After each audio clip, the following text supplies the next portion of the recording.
Barat. Untuk di wilayah 3 provinsi, mereka aksi di kantor DPRD daerahnya masing-masing. Ada 6 tuntutan bagi Partai Buruh bersama elemen buruh lainnya. Yaitu yang pertama, kami menolak isi daripada Perpu nomor 2 tahun 2022 tentang Cipta Kerja. Yang kedua, kami juga mendengar dan kami menyatakan menolak dengan keras rancangan undang-undang Omnibus Law Kesehatan. Kenapa?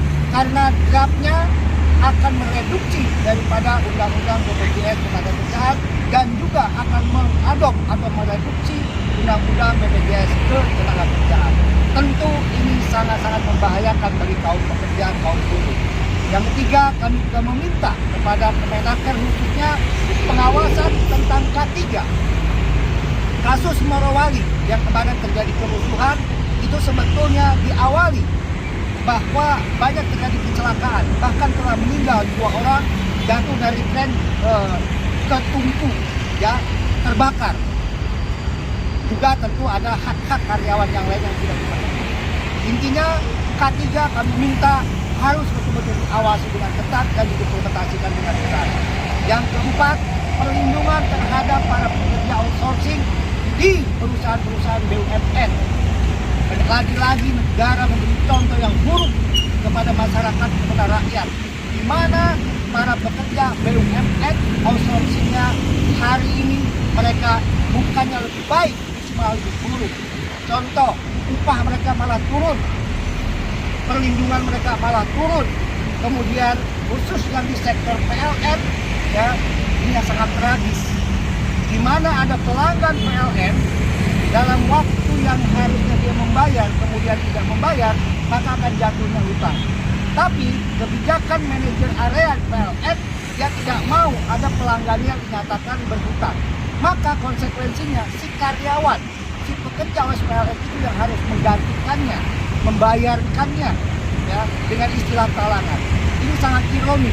Udah upahnya dikecilin, udah kesejahteraan yang tidak diperhatikan, maka dia harus menalangi juga pembayaran ketika ada pelanggan yang tidak mampu membayar pada saat itu. Yang kelima, lagi-lagi, ya, bahwa pemerintah khususnya DKI Jakarta akan menerapkan jalan berbayar. Kondisi pelayanan publik, transportasi publik belum memadai. Kalau nanti juga jalan ini berbayar, maka akan menimbulkan, ya, biaya hidup yang makin tinggi. Tentu ini tidak akan berlaku dari karyawan pekerja saja, juga kepada seluruh masyarakat. Maka sikap kami tegas menolak, ya, rencana pemerintah DKI untuk menerapkan JRW, ya, atau jalan berbayar.